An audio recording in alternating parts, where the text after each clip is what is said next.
Racism often hides in plain sight, but in a small southern town, that quiet truth erupted into undeniable action the morning a black woman found a noose hanging from her barn. It was meant to scare her off the land her family had worked for generations. What the gang didn't know was that Naomi Cross wasn't just a single mother. They had targeted a retired Special Forces sniper with over 2,000 confirmed kills and a war still burning in her chest. They thought she was vulnerable. They thought she was alone. But what began as intimidation would ignite a resistance, and the men who came to take her land would soon learn what happens when you mistake a soldier for a victim. Because Naomi Cross doesn't run, she defends. And this time, she's aiming to end the fight for good. Before we go any further, comment where in the world you are watching from, and make sure to subscribe because tomorrow's story is one you don't want to miss. The wind moved slow through the dry Georgia fields, brushing golden stalks of hay in waves like the rhythm of a distant lullaby. Naomi Cross stood still on the edge of her porch, a mug of black coffee in one hand, her eyes fixed on the morning mist rising from the tree line that bordered her land. The house was quiet, just how she liked it. Out here, the world didn't rush. It breathed. Beyond the pasture, her livestock stirred with the dawn. A few chickens scratched the earth near the coop, and the goats bleated softly, waiting on Naomi's routine. The farmhouse, old but sturdy, bore the history of her bloodline.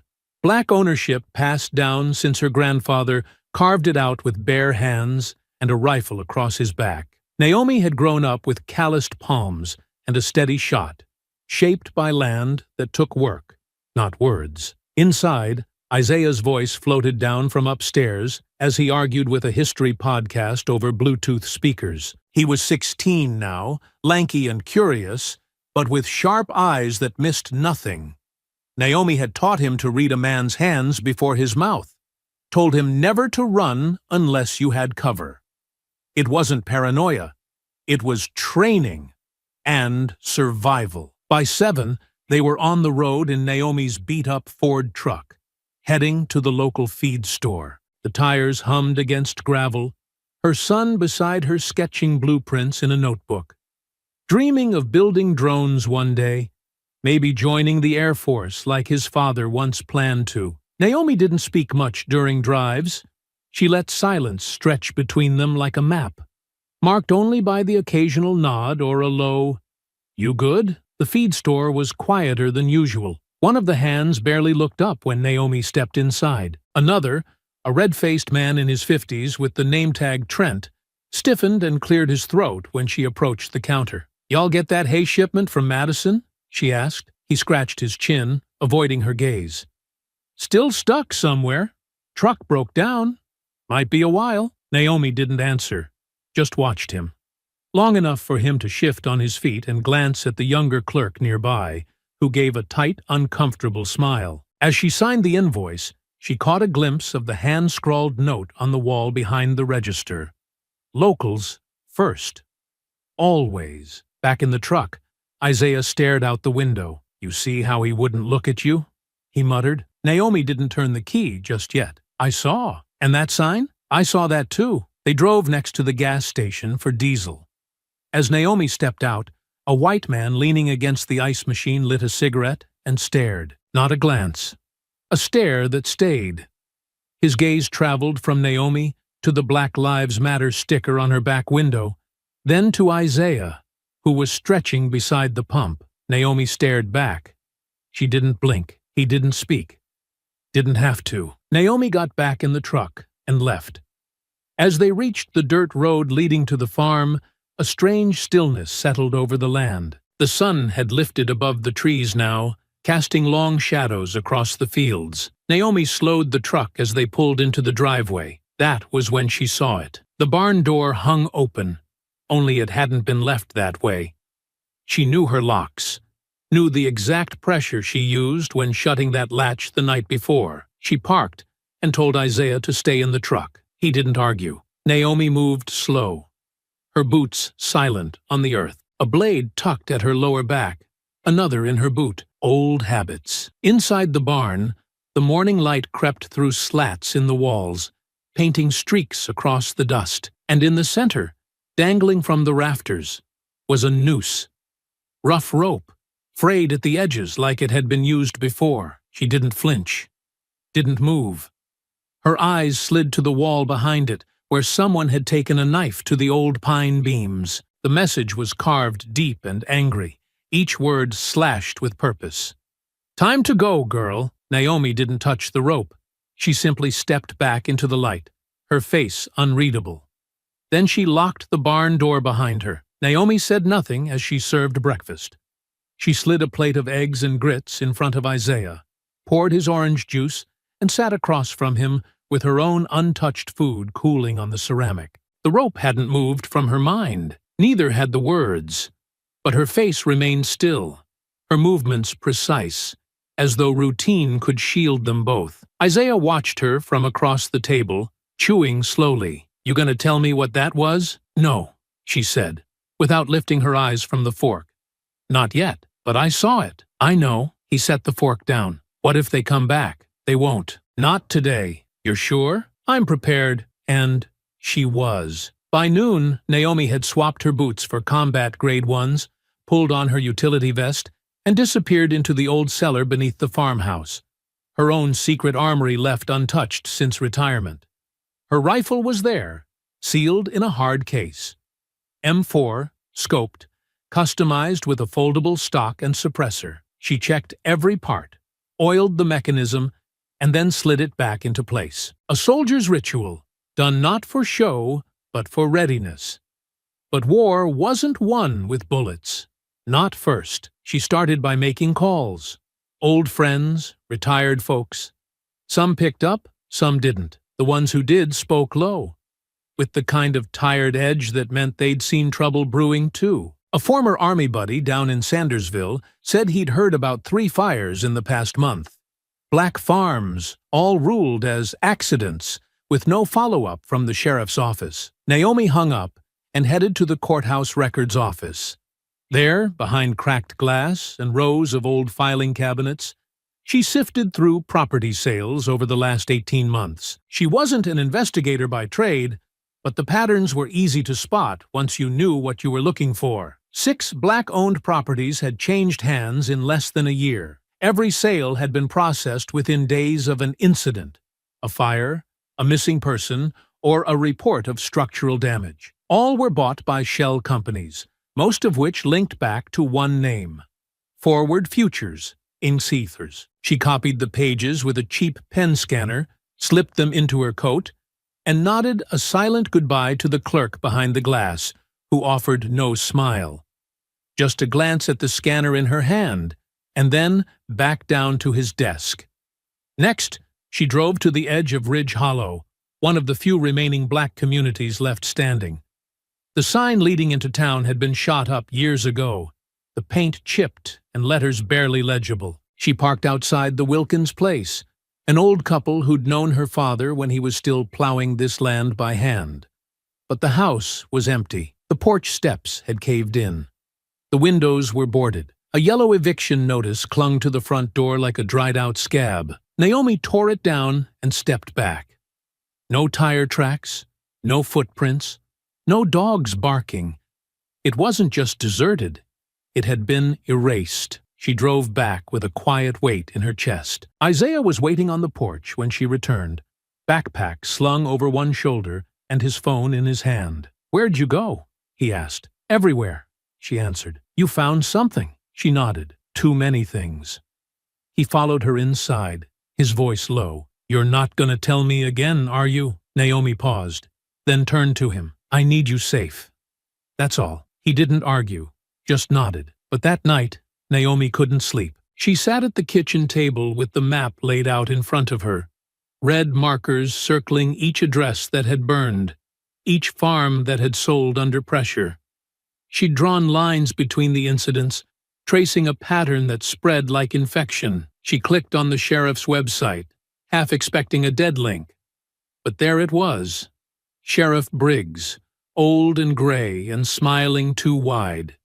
He hadn't returned her call. She hadn't expected him to. Naomi clicked through local news archives, reading every headline from the past year. Most were buried deep behind clickbait stories about rising gas prices and seasonal festivals.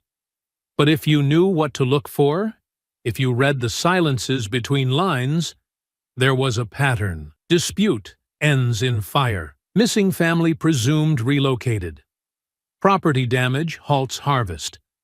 Language bent just enough to hide the truth. She made a list of names, not just of victims, but of neighbors who'd stayed quiet, of companies who'd bought land for suspiciously low prices, of families who left without packing trucks. Something was moving through this county like smoke, choking out black roots 1 acre at a time. By morning, Naomi walked her property line in silence, boots crunching through frosted grass.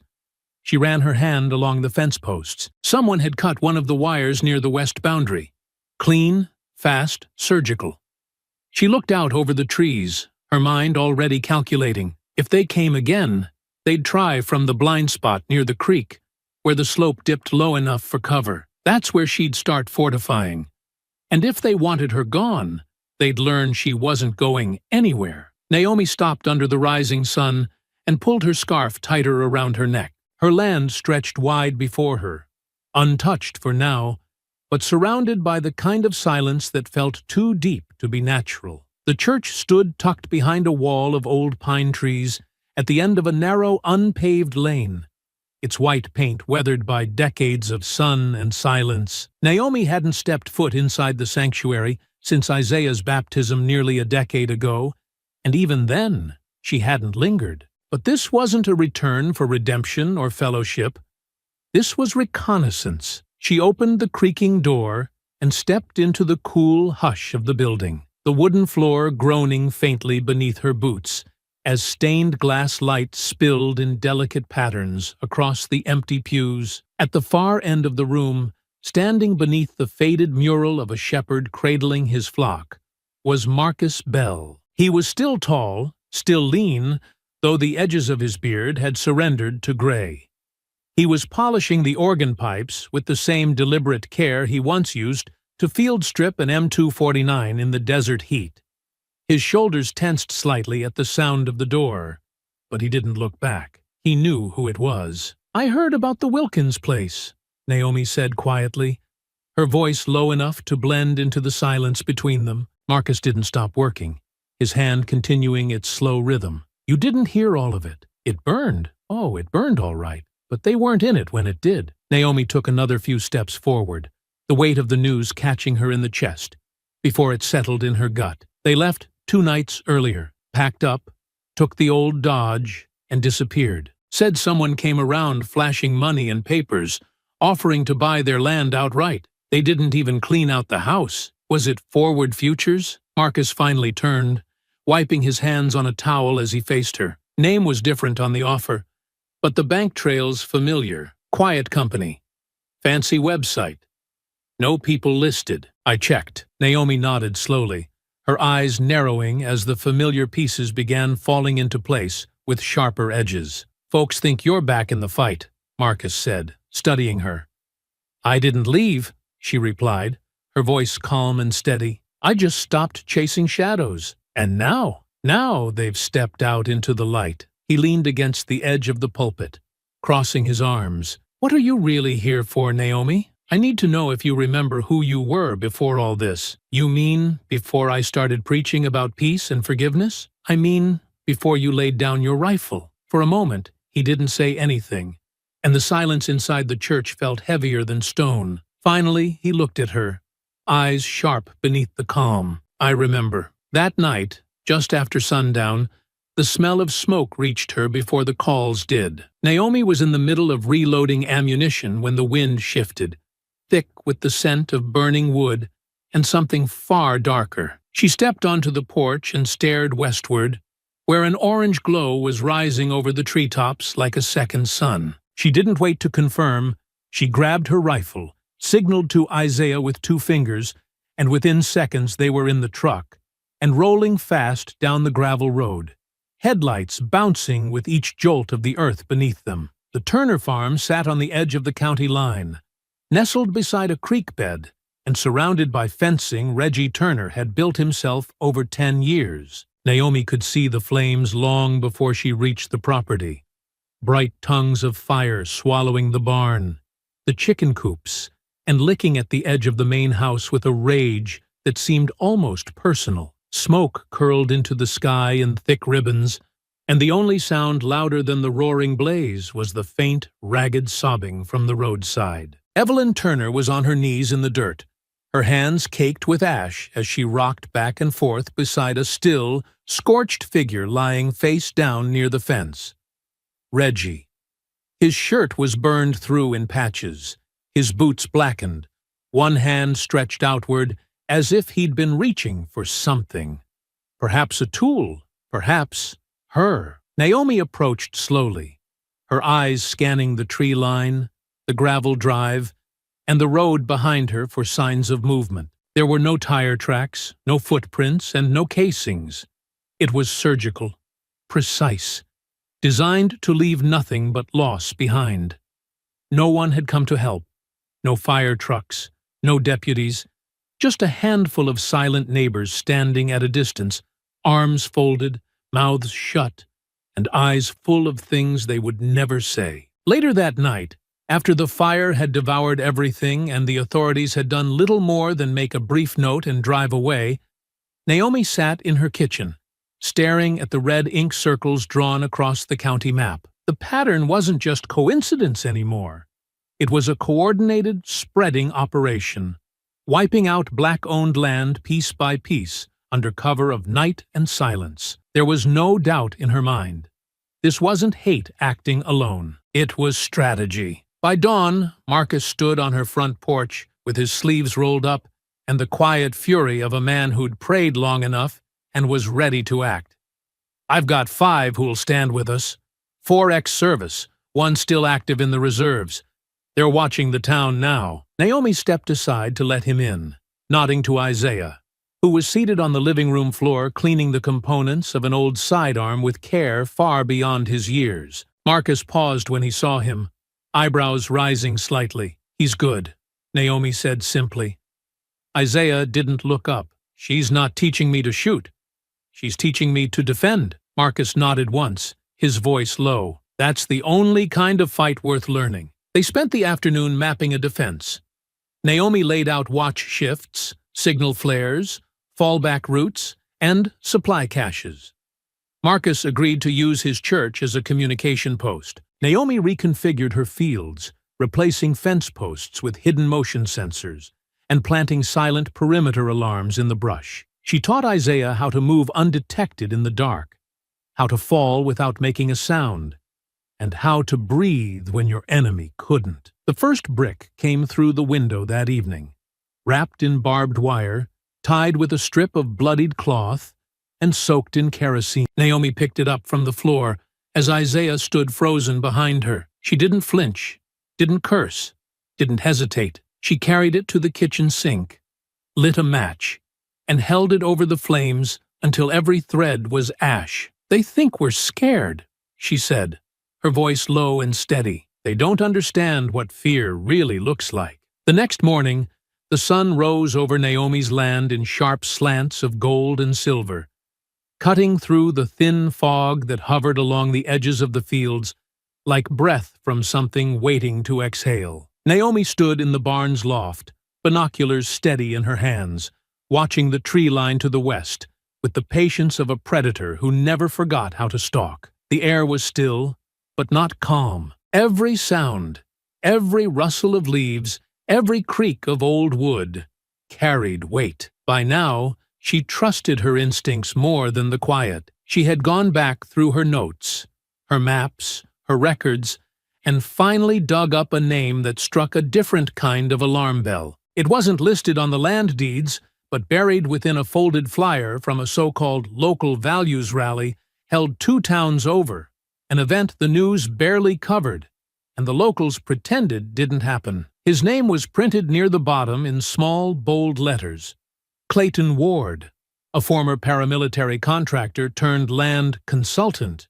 Clayton was known in a few far corners of the country, just enough for whispers but not enough for charges. Photos showed him leading tactical survival groups, speaking at militia meetings, shaking hands with known extremists. Naomi dug deeper. The shell companies tied to Forward Futures had listed his firm as a third-party assessor.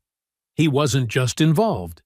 He was organizing. She took her findings to Sheriff Leonard Briggs that afternoon. His office smelled like burnt coffee and dust, the kind of place where problems were more likely to be filed away than solved. He looked over her printed documents without touching them, his jaw twitching once as his eyes skimmed the name at the top. "I know that name," he said, setting the paper down slowly. "I figured you would," Naomi replied, her voice level. He leaned back in his chair, a groan of old springs breaking the silence. "Look, Naomi, this town's had its problems, but I don't think we're looking at something that deep.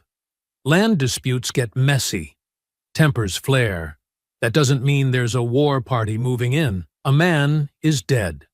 Farms are burning. Families are vanishing overnight. If that's not a war party, you'd better redefine your terms." Briggs looked away, staring out the window for a long moment, as though the dusty parking lot outside held answers he couldn't find in the room. "Even if what you're saying has weight, we don't have the manpower to start poking nests we can't crush." Naomi stood. "Then don't get in my way. That's all I'm asking." Briggs didn't respond. He just reached for his coffee and took a long, quiet sip. Back at the farm, Naomi stopped asking for help. She started preparing for siege. It began with the land itself. She walked the perimeter every day, planting tripwires low in the grass, reinforcing fencing with barbed wire strung tight like a taut violin string. Every post she touched was measured and marked. By dusk, she'd mapped out 4 blind spots and filled them with motion sensors scavenged from broken cameras and old hunting equipment. Isaiah helped, following her instructions without question. He didn't ask what each device did. He didn't have to. He was learning more from her silence than any lecture could offer. They trained together at dawn and again at night. Naomi showed him how to breathe through his nose and hold the air in his chest without trembling. She corrected the angle of his shoulder, adjusted the weight of his grip, and taught him how to listen, not just for movement, but for what was missing. They used tin cans at first, then fruit, then moving targets made from old scarecrows strung on lines that glided between trees. Isaiah missed more than he hit in the beginning, but his frustration never cracked into complaint. Naomi could see something hardening behind his eyes, not fear, but understanding. He was no longer trying to be brave. He was becoming ready. Marcus returned 2 days later, and this time he didn't bring words. He brought people. They met in the barn, a place once used for hay and harvest, now reimagined as a training ground. Naomi laid out her gear on a plywood table.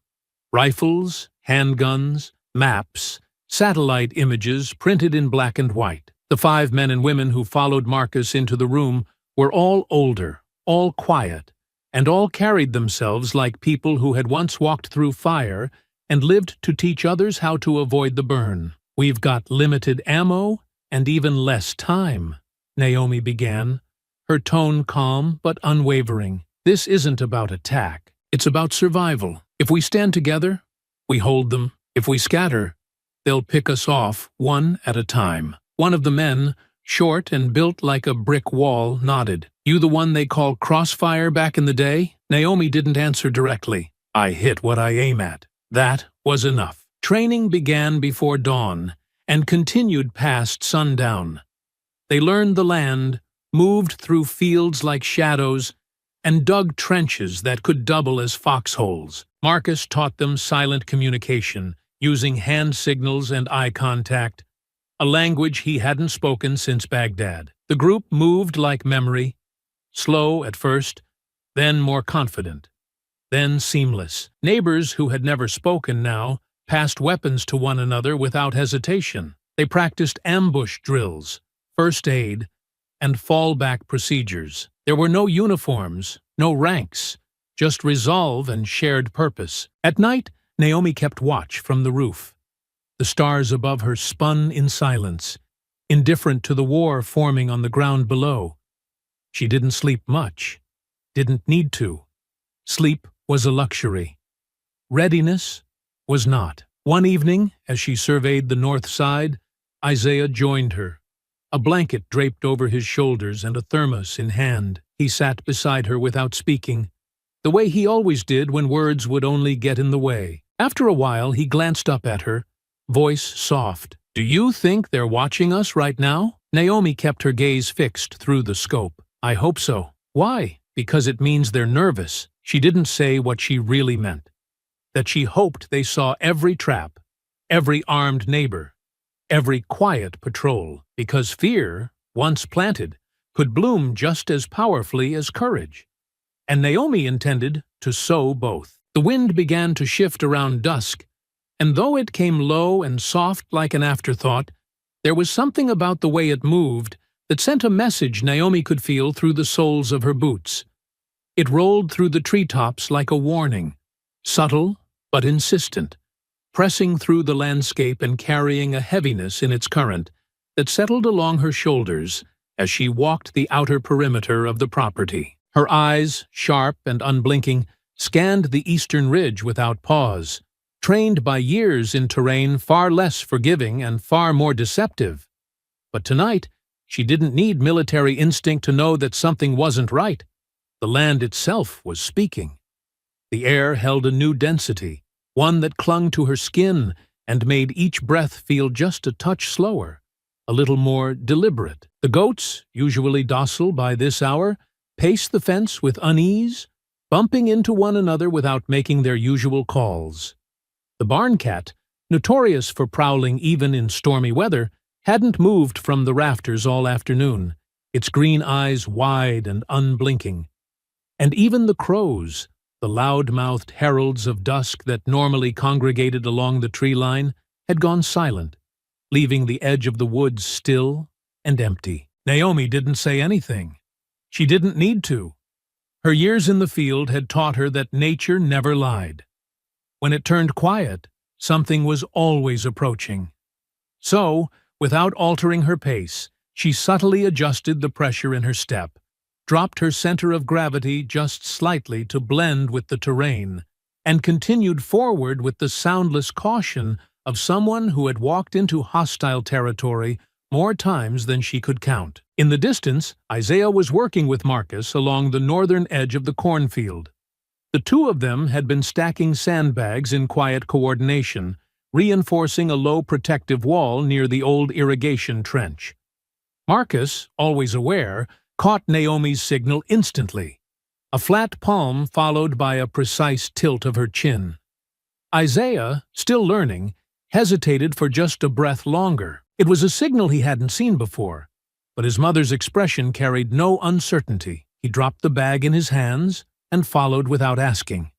Inside the barn, the group she had trained over the past 2 weeks gathered with speed and silence. These were people who once might have doubted their place in a fight, but no longer questioned their reason for standing in one. Each of them entered without wasted motion, their weapons strapped tight, their breath even, and their movements crisp. Maggie arrived moments later, the first aid pack already over her shoulder, her footsteps purposeful, her eyes alert beneath the silver halo of her curls. "They're coming," Naomi said, the words low and deliberate, each one cutting through the quiet, like a knife unsheathed. Marcus leaned forward slightly, his jaw tight as he responded. "How soon?" Naomi didn't look at him. Her eyes were fixed on the monitor displaying the live feed from their makeshift infrared cameras. The grainy black-and-white screen showed faint blurs, soft pulses of heat that weren't there an hour ago. "They're not rushing it," she murmured. "They're watching how we move, testing the edges, poking at the fence, trying to find the weak spot." "They're probing," muttered one of the older men in the group, his shoulders squared and jaw clenched. "Standard recon. Small groups, slow rotation, checking response time. They'll wait until it's completely dark," Naomi continued, her voice measured and certain. "They want us tired before they make their move. They want to break us with the silence before they even shoot." Isaiah looked toward the door, his voice steady but edged with tension. "So, what do we do?" Naomi didn't blink. "We wait in the dark, too." What followed was smooth and practiced. Naomi moved quickly, assigning posts with a calm authority that didn't leave room for second-guessing. She adjusted the radio frequencies, double-checked fallback routes, and gave final clearance on each patrol sector. Every person rotated into place like they had rehearsed it for months rather than days. By the time the last beam of sunlight dipped behind the horizon, Naomi had already climbed to the barn's upper loft, her rifle slung tight against her back, and her eyes fixed through the mounted scope as the shadows deepened across the field below.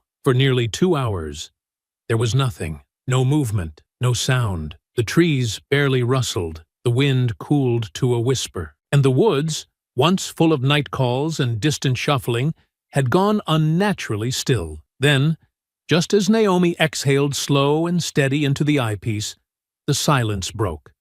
Not with a shout or the sudden crack of gunfire, but with something much smaller. A click, deliberate, metallic, and barely audible. The kind of sound made by someone unfamiliar with the ground they were crawling on. The kind of mistake that cost lives in her world. Naomi shifted the scope without hesitation, drawing her focus toward the southeast quadrant.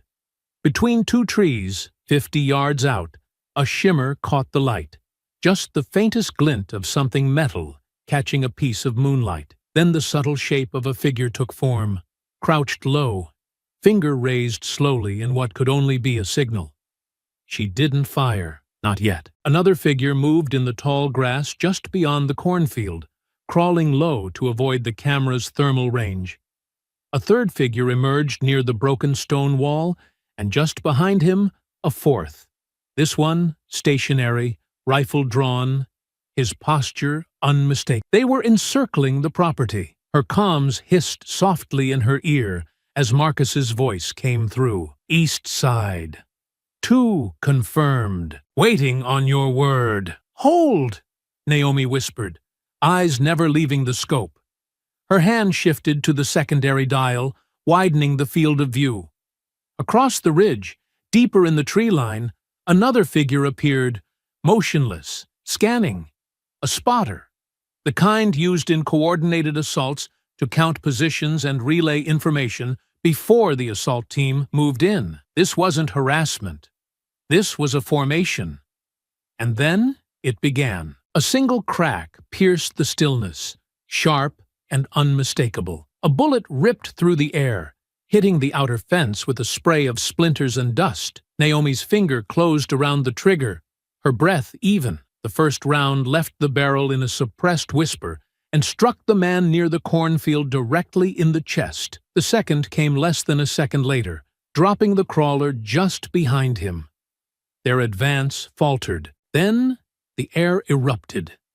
Gunfire exploded across the night, violent and unrelenting. Muzzle flashes lit up the trees in chaotic bursts as bullets shredded into the earth, chewing through the fencing and sending shards of wood and wire flying through the smoke. The attackers didn't charge with reckless noise. They advanced in practiced bursts, covering ground in coordinated steps, communicating with flashes and hand signals. But Naomi's people didn't panic. Marcus responded instantly, issuing instructions through the comms as he returned fire from the western ridge. The others held position along the reinforced grain silo and the dugout near the root cellar, using the terrain just as they had been trained. Each shot was measured, every movement calculated.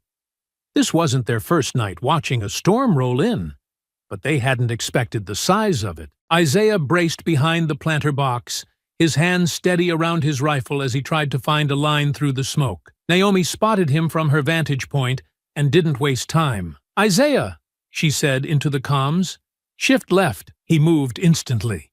A split second later, a round slammed into the planter where his chest had been, blowing apart wood and soil. He dove behind the well, his breathing sharp but controlled, the hesitation burned out of him by the closeness of death. Then, from the far east side, a scream pierced the chaos.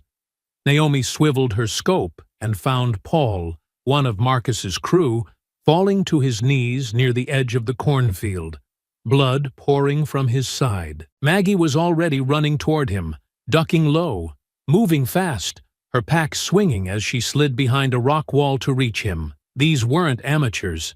They moved in synchronized waves, using smoke canisters to obscure vision and burst flashlights to disrupt aim. Naomi recalibrated quickly and resumed firing, striking targets with efficient precision, but for every two she hit, another stepped forward, moving through the smoke like a second wave rising to consume the first. This wasn't some message. It was removal. Naomi switched channels. "Marcus, this isn't intimidation. They're trying to take the land tonight." "I know," he answered. "We hold until dawn. They'll break the fence in 10. "I'll lock the south," Marcus replied. "Get to Isaiah." Without another word, Naomi climbed down from her post, rifle across her back, handgun drawn, and sprinted across the field with the speed of someone who had long ago stopped fearing gunfire. She dropped behind the porch just as another round slammed into the wall near her son's head. "You good?" she asked as she crouched beside him. Isaiah, cheeks flushed and eyes blazing, nodded hard. "I'm better now." "Stay low," Naomi said as she chambered another round. "We push them back from here." Side by side, mother and son rose with the rhythm of the firefight.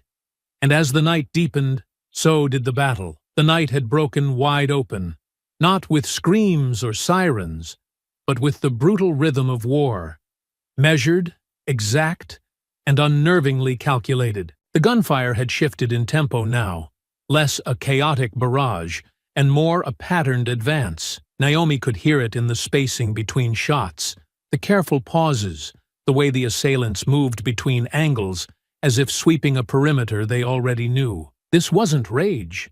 It was orchestration.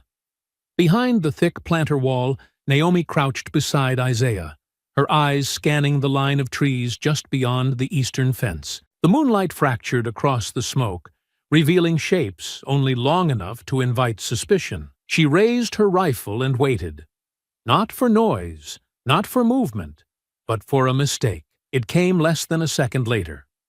A muzzle flashed briefly between two trees, and Naomi reacted with the instinct of someone who had not only trained to kill, but had perfected it into art. Her breath slowed, her hands didn't tremble, and her body became still as stone. Her finger tightened on the trigger, and the shot whispered through the air before the man on the ridge even knew he'd been seen. He collapsed backward into the dark without a sound, his silhouette folding into the earth. Naomi didn't wait to confirm. She was already adjusting her scope, sweeping to the right where two more figures were trying to flank from the side. Their movements were tight and quick, trained, but not refined enough to hide from someone who had survived jungle hunts in Colombia and rooftop kills in Aleppo. Her next two rounds landed clean, sending both men tumbling into the grass before they could reach cover. Beside her, Isaiah exhaled sharply. That was 3 in under 4 seconds. Naomi didn't look away from the scope. Too slow. She rotated her body slightly and pulled him closer to the stone well. Cover the gap by the second tree. 2 more are moving low. Wait for both before you fire. Never reveal position too early. Isaiah nodded, swallowing his nerves as he raised his rifle and mimicked her posture. To the south, the sound of return fire thickened. Marcus's voice came through the comms, gruff and controlled. Heavy push from the lower ridge. "They've got body armor, trying to collapse the outer fence." Naomi glanced at her watch, reading the timeline she had calculated hours earlier. "We've got 6 minutes before they break the gate. You need to pull the fallback team to the secondary trench." "Already moving," Marcus responded. "But we've got a problem. One of them has thermal. They've got our layout." Naomi's jaw tightened as her fingers moved to the channel dial. "Give me 10 seconds. I'll remove the reader." She didn't wait for acknowledgement. She moved like breath across the porch, low and controlled, cutting across the open gap without hesitation.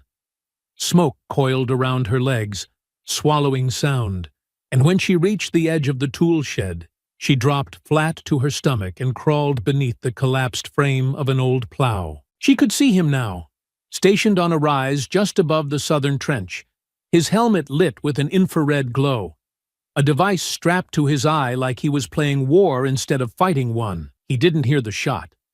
Naomi fired once, and the infrared light flickered before the man slumped sideways, with his scanner still buzzing faintly against his temple. She moved again before his body had finished falling, slipping between rows of fencing toward the trench where Marcus and his men were digging in.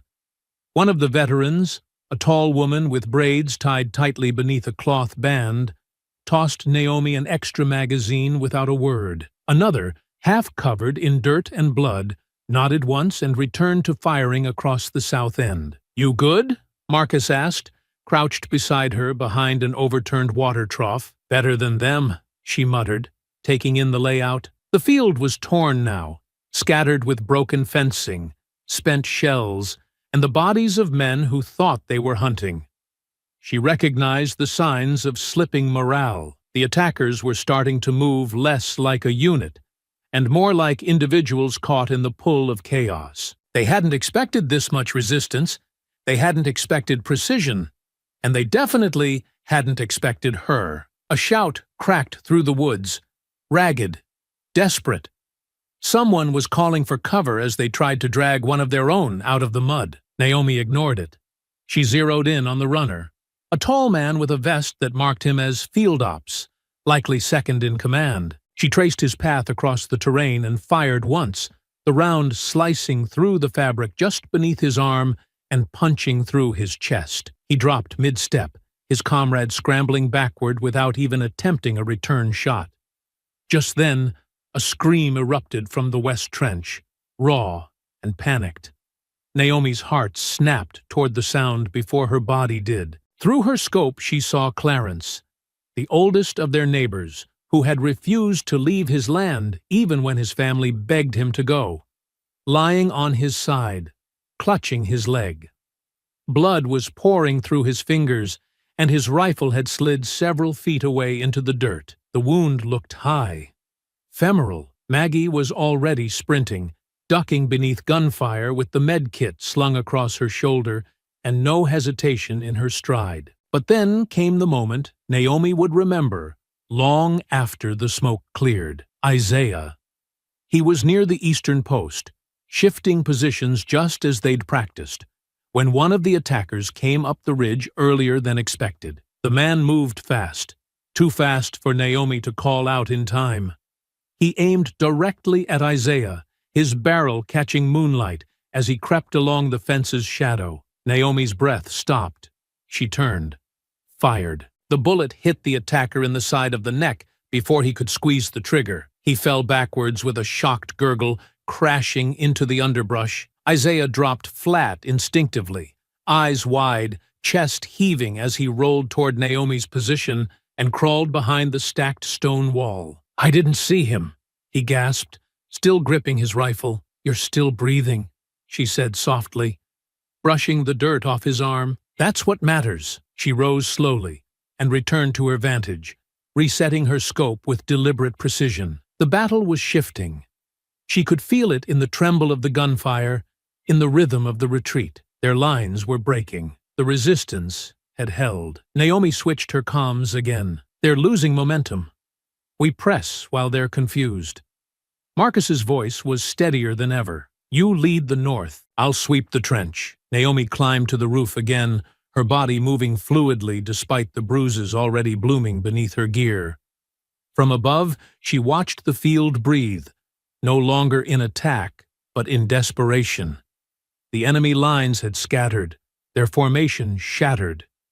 Every trap Naomi had built with her hands and her memory had worked. Smoke bombs had herded their movement. Ditches had broken their runs, and precision had dismantled their command. One last figure ran toward the ridge, tall, desperate, the kind who knew he'd failed. Naomi steadied her breath, sighted in, fired. He dropped before he reached the trees. The woods beyond held no more movement. The land was still. Below, Isaiah stood again. His chest rose and fell with adrenaline, but his hands didn't shake. He looked at Naomi with something deeper than fear, something that understood what it meant to live through something you could never explain. Naomi looked out across her field, now scorched and stained, but still hers. And as the first whispers of dawn crept over the ridge, she knew the message had been sent. They could come with fire. They could come with numbers. But they would never take her land, not while she breathed. The smoke hadn't yet cleared from Naomi's fields before the next wave began to build. She could feel it in the air, heavier now, not with the tremble of uncertain attackers, but with the sure-footed movements of men preparing for war. The first assault had tested their defenses. The second was meant to break them. And it was no longer just about the farm. The call came in just after sunrise, the radio hissing with urgency as Marcus's voice came through from the church tower. They're moving through the ridge, flanking west, and splitting into two columns. This isn't a raid. They're coming for the whole town. Naomi didn't blink. She slid her rifle across her shoulder, checked the pistol holstered at her side, and called into the open barn where the rest of her team was tending to the wounded and resetting gear. "We've got less than 15 minutes before they breach," she said firmly. "They're not here to scare us anymore. They're here to erase us." Isaiah, who had barely slept since the ambush, stood from where he'd been coiling wire near the radio post. "They're hitting Ridge Hollow? They're not just coming for land this time. They're coming for the people still standing on it." Marcus confirmed it in the next breath. "Church perimeter is hot. Roads are being blocked. They've got military-grade jammers running. No cell signals. No 911. We're alone." Naomi's eyes narrowed. She'd expected a follow-up strike, but not with this level of coordination. Whoever was backing this gang wasn't just throwing bodies into the dirt. They were financing a movement and planning to make an example of every person who refused to fold. She moved to the map spread across the workbench and drew a red line through the town's western edge. "We hold 3 lines. Here, here, and here. Grain Tower, Market Square, and the roadblock near Holloway's Place. They'll funnel in from the east and try to press through town like a wedge. We split them before they consolidate." Her voice was steady, but her mind was already moving ahead. She'd fought in cities, in villages, across mountaintops and through desert valleys, but nothing burned deeper than the knowledge that this time she wasn't fighting for a flag or a mission. She was fighting for home. By the time they reached the edge of town, her team had already split and moved into position. Naomi took the church rooftop, where Marcus had repurposed the old bell tower into a sniper's nest. From that vantage, she had full view of the road, the square, and the tree line beyond. The attackers weren't subtle this time. 2 blacked-out trucks rumbled toward the main road, engine blocks reinforced with armor, grills lined with steel rails meant for breaching. At least a dozen men rode in the flatbeds, their weapons raised and scanning, their heads covered with masks or helmets. Naomi exhaled once and took the first shot. The round slammed into the front axle of the lead vehicle, and the truck dipped violently to the right, tires shredding as it skidded into a ditch. Before the second driver could react, Naomi fired again, this time striking the engine housing, sending steam erupting through the grille as the vehicle hissed and bucked to a halt. Chaos followed. Gunmen leapt from the back, shouting commands and returning fire toward the rooftops. But Naomi had already repositioned, her scope trained now on the radio pack strapped to the back of the man barking orders. She fired once, just beneath the antenna mount, and the signal pack sparked and died. Their comms were gone. Their coordination would soon follow. Down on the street, Marcus's team emerged from alleyways and dug-in corners, unleashing a flanking maneuver that trapped the gang between the burned-out diner and the barricaded schoolhouse. Gunfire erupted across the square, and windows shattered as rounds punched through storefronts. Isaiah moved with practiced speed, ducking behind an old delivery truck and signaling 2 teenagers who had been posted behind the old feed supply store. They moved like they had rehearsed it a dozen times, falling into positions and covering each other with surprising clarity. Then, just as Naomi reset her scope to track the second column circling through Holloway's Lane, the radio cracked again. this time with Isaiah's voice, breathless and tight. I'm hit. I mean, not hit, but pinned down, southwest corner, by the big oak tree. They've got a clear angle. Naomi's heart dropped into a cold, focused silence. She swept her rifle that direction, saw him crouched low behind a tipped garden wagon, the flash of rifle barrels trained on his position from the tree line just beyond. She moved to shoot, but before she could fire, a second figure blurred across her scope. It was Maggie. The older woman sprinted out of her front door with the kind of speed and fluidity that had nothing to do with panic. She moved low and fast, her gray curls tied back beneath a faded medic band, her arms pumping as she dashed toward Isaiah's position. Naomi watched as Maggie dropped beside him and pulled him behind the base of the oak, her body shielding his without hesitation. One of the attackers opened fire from the woods, and Naomi fired back with a shot that shattered his shoulder, sending him spinning into the underbrush. When the firefight eased enough for Naomi to reposition and rejoin them on foot, Maggie was crouched with Isaiah, pressing a bandage against a cut above his eye. "Where the hell did you learn to move like that?" Naomi asked, crouching beside her. Maggie didn't look up. She was too busy wrapping gauze with practiced efficiency. "Kuwait. Before that, Fallujah. I was a trauma medic with the 28th. Spent 6 months with Delta units out of Bagram." Naomi stared at her. "You never said a word." Maggie shrugged slightly. "Didn't think you'd need me. Until now." Isaiah looked between them. Blood streaked across his cheek, but eyes wide with something beyond pain, recognition. "You knew my dad," he whispered. Maggie nodded gently. "I did. Saved him once, in a compound west of Kandahar. He used to talk about this sharp-shooting medic he fell in love with." Naomi's breath caught. Maggie turned to her, her voice steady. "He said you were colder than ice, and twice as deadly." He was right. Naomi didn't speak for a long moment. Then she reached out and clasped Maggie's arm. "Welcome to the fight." And from that point forward, Maggie Holloway wasn't just a neighbor. She was resistance. The firefight tapered off just before noon, but the silence it left in its place was not peace. It was the kind of quiet that hummed with unfinished violence, a silence stitched together by smoke and dust, by the weight of boot prints pressed into the bloodied roads. Naomi moved through the rubble of the town square with her rifle still drawn, her eyes scanning every shattered window and shadowed alleyway, listening for the breath of someone who hadn't run far enough. They had held the town, but the cost was written on the bodies of those they couldn't save, and in the eyes of those who had survived. Beside the overturned water truck, Naomi found the man who had led the second assault. He was still breathing when she dropped to one knee beside him, though just barely. The blood pooled beneath his ribs was spreading slowly, soaking the torn patches on his tactical vest. His hand twitched near the grip of a pistol, but Naomi put her boot over his wrist and leaned her full weight forward. "Who's backing this?"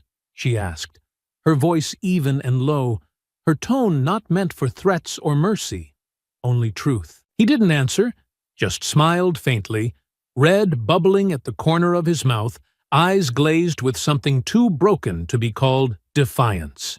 She reached into his chest rig and pulled free a folded sheet of laminated paper tucked behind a false lining. At first glance, it looked like a terrain map, but the red markings weren't troop paths. They were property lines. She unfolded it slowly, studying the gridwork of names and plots. Black-owned land, hundreds of acres, labeled, numbered. Not just her county, not just Ridge Hollow, 3 counties, dozens of family farms, and each one was marked with a red X. She felt the cold rise from her spine, not fear, but recognition. This wasn't about ideology alone. This was a land war. A hostile takeover draped in the language of hate, engineered with the ruthlessness of industry. Behind her, Marcus crouched low, watching her read the map with narrowed eyes. "What is it?" "It's a ledger," she said grimly. "A hit list." He leaned closer, scanning the layout. "These are farm deeds, county records. How the hell did they even get this?" Naomi stood, tucking the map into her coat. Someone gave it to them. Someone with access. Someone who wants this land badly enough to turn racism into a strategy. Sirens echoed faintly through the distance, but Naomi didn't flinch. They were late. They were always late. Sheriff Briggs arrived in a cloud of dust, his cruiser pulling up fast beside the post office steps. The driver's door creaked open, and Briggs stepped out, brushing dust from his uniform with the slow, practiced gestures of a man who liked to appear composed, even when everything around him had been burning. He took off his sunglasses and looked around at the scene. Burned-out trucks, spent shell casings, blood on the sidewalk, and then locked eyes with Naomi. "Looks like you've been busy," he said flatly. Naomi didn't speak. She waited. He took a step forward, glancing at the people regrouping near the barricades. "Any word on who they were? Militants? Drug runners? Out-of-towners looking to stir up a mess?" "You know who they were," Naomi replied, her voice sharp but quiet. Briggs raised a brow. "Enlighten me." Naomi pulled the map from her coat, unfolded it, and handed it to him. She watched his face shift as he scanned the markings, the twitch in his jaw, the slight narrowing of his eyes. He didn't ask where she found it. He didn't ask what it meant. He already knew, but he folded it slowly, tucked it under his arm, and gave a small, dry smile. "I'll take this to the state office. See if we can get someone to take a closer look." Naomi stepped forward, blocking his path. "You're not walking off with that. It's evidence," he replied. "No," she said firmly. "It's leverage, and it stays with me." Briggs held her gaze for a long time. Then, with a breath too slow to be casual, he handed the map back. "You're making this a lot harder than it has to be." Naomi stared at him with the clarity of someone who no longer cared about illusions. "Good." Briggs didn't linger. He got back into his car, shut the door, and drove away without a word. But Naomi wasn't done with him. That evening, long after the sun had dipped behind the burned-out silo and the makeshift triage center was winding down, Naomi stepped behind the corner of the church, where she'd heard movement. Soft and hurried. The light from the rear windows spilled faintly onto the dirt lot, just enough to catch the silhouette of Briggs pacing with a phone pressed to his ear, his voice tight and urgent. "I told you," he said, pacing hard. "It's not working. She's not scared. She's hunting us." A pause followed, then the sound of gravel crunching beneath his boots. "No, I don't think she knows yet. But if she gets to the top of this thing, if she finds out who signed off on the pipeline route, we're screwed." Naomi stepped back into the shadows before he turned. She didn't need to hear the rest. Not tonight. She returned to the barn with the map and laid it across the table once more. Isaiah stood beside her, his arms crossed, his brow furrowed. "We're not just fighting a gang, are we?" he asked quietly. "No," she replied. "We're fighting a machine that uses men like that gang to clear the path. And Briggs, he's not the engine," she said, her voice steady. "He's just grease." Outside, the sky darkened again. The town stood in its own silence, caught between breaths. But Naomi had already moved past fear. She was done defending. Now it was time to dig deeper and strike back. The days that followed the assault were filled with more than cleanup. They were laced with a silence so heavy, so thick with tension, that even the wind seemed to tread lightly over the scorched fields and broken fence lines. Naomi didn't rest, not even for a moment, because she knew the fight hadn't ended. It had only pulled back to gather its weight for something worse. The lull was the kind that came before a storm, and her instincts had never betrayed her. She rotated the watch every 4 hours, rerouted the fallback positions, and walked the perimeter herself 3 times a day. Maggie stayed busy at the barn, stitching flesh and splinting bones with a determination that masked the sorrow in her eyes. Marcus split his time between the church and the grain tower, drilling new recruits and repairing radio signal boosters from salvaged equipment. Everyone was rebuilding, recalibrating, but Naomi could feel it in her gut.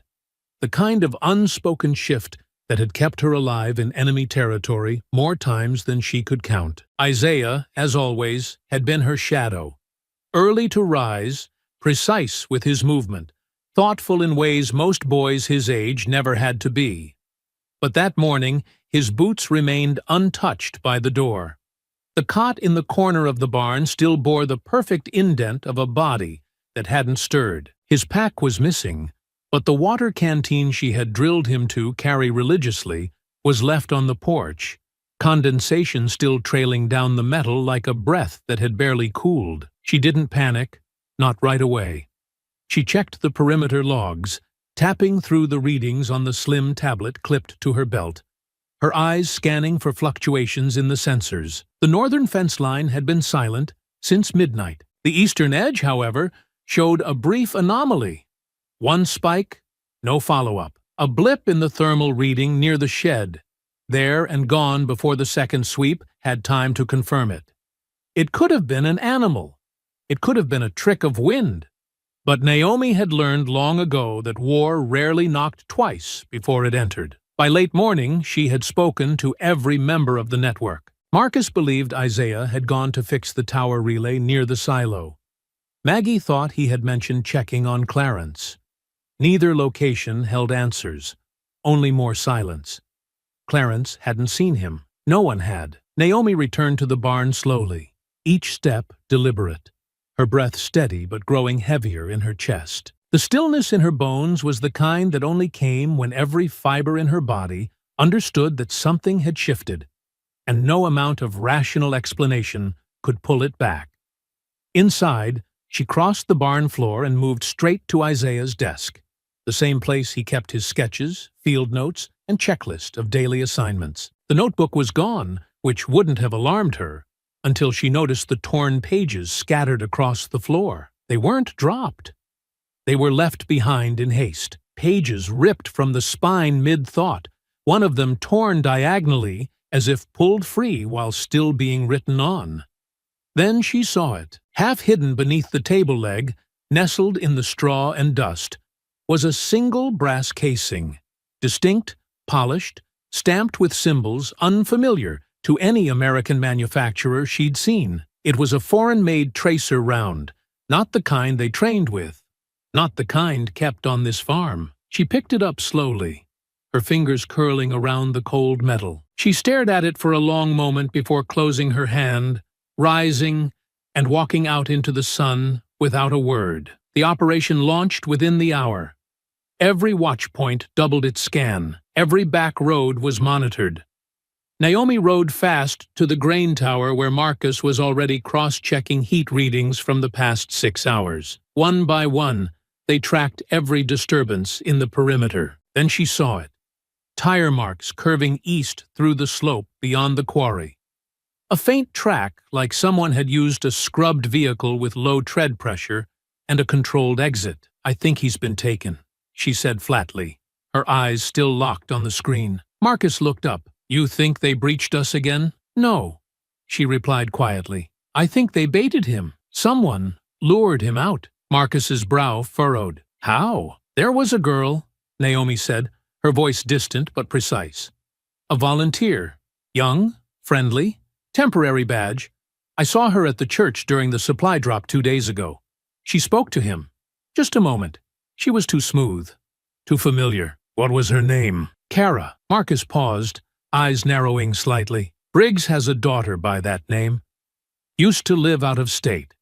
Got into some trouble. He doesn't talk about her." Naomi didn't answer. She didn't have to. She drove to the sheriff's office alone, arriving in a cloud of grit that settled over the steps and clung to her boots as she marched inside. Briggs was behind his desk when she entered, his phone slipping off the receiver with the clatter of someone caught mid-conversation. "My son is missing," Naomi said, her voice calm, devoid of emotion, but cut from steel. "I need to file a report." Briggs frowned, standing slowly. "What happened?" "He didn't report back last night. His gear's gone. His field pack, too. But his water bottle's still at the porch. I found a tracer round under his desk." "You think this is connected to the last hit?" he asked, his voice careful, too neutral to be blind. Naomi didn't blink. "I think it was deliberate, coordinated." Briggs picked up a form and slid it across his desk. "We'll file it.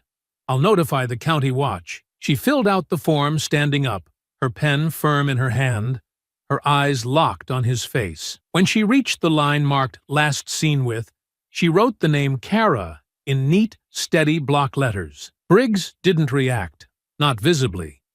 But his throat worked once, his jaw tightened. And he didn't ask who Kara was. That was confirmation enough. Back at the barn, Naomi returned to the scanner logs and traced the thermal disturbance near the shed, enlarging the feed. The spike was unmistakable now. A pair of heat signatures, one smaller than the other. One upright, the other dragging. She compared it to the camera stationed near the far road. A black SUV, late model, dark windows, driven by a woman. She couldn't see the face, but the posture was unmistakable. Kara Briggs, the daughter of the man who had just sworn to help her find her son. Naomi said nothing. She packed light. She moved faster. The trail led east into the hills near the old mining grounds. There, nestled into the slope of a granite ridge, hidden by overgrowth and decades of disuse, was a compound made from reinforced metal and rusted fencing. She slipped in silent and struck hard. 2 guards neutralized, 4 cameras disabled, the access gate bypassed with a homemade charge. She didn't find Isaiah, but what she found made her stop cold. A makeshift prison had been carved into the ground beneath the compound, reinforced cages lining both sides of a narrow hallway. Inside them, 12 black men and women, some barefoot, some bruised, all stripped of dignity. Their eyes tracked her as if afraid she was another mirage. She stepped forward, keyring in hand, and one of them clutched a sheaf of papers, thrusting it into her palm with trembling fingers. Land deeds, dozens of them, each signed under duress, each name familiar. They had been stolen, not just taken, but erased. Naomi freed them one by one, guiding them up the slope where Marcus waited with a convoy of silent, grim-faced volunteers. No one asked what came next. Because Naomi didn't return to Ridge Hollow that night, she disappeared without a word, and from that moment on, the war was no longer defensive. It was personal. She crossed into the hills alone, taking only what she could carry, and for days there was no sound of her voice over the comms, no return to the barn, no flash of her face on the drone feeds they swept over the region. She became a whisper again, the kind of quiet that hunted, while the others rebuilt the safe zones and guarded the families rescued from beneath that compound. Naomi moved deeper into the wilderness with one goal left burning in her chest: eliminate the root, cut off the head of the network. Not just the soldiers, not just the gang, the architects, the ones who signed papers behind boardroom glass while pretending their hands were clean. And in order to reach them, she would have to disappear completely. So she did. The old hunting shack was perfect. A one-room structure she and her husband had once used during winter drills, forgotten by the county and hidden in the folds of a dried-up ravine. She stocked it with decoys, munitions, a satellite radio wired to broadcast static, and rigged the floor with a pressure-triggered thermite charge masked beneath layers of dust and age. Then, knowing exactly how these men tracked ghosts, she let herself be seen, just once, crossing the southern ridge, with her rifle strapped low, limping slightly, a smear of blood down one arm. She gave them a silhouette, and then vanished again. By the time they closed in on the shack, believing it to be her fallback post, the charge was already armed. The blast ripped through the ravine in a thunderous roar that carried smoke for half a mile, tearing the roof from the cabin and throwing debris high into the trees. When their cleanup crew arrived, all they found were charred bones, fragments of Naomi's field gear, bloodied cloth sealed in ash, and enough heat residue to confirm a death without a body. The gang relaxed. They lowered their security sweeps. The patrols softened. The chatter shifted again. Naomi Cross, the ghost of Ridge Hollow, had been eliminated. They were wrong. While they whispered stories of their victory, and returned to their fortified schedules, Isaiah was already gone.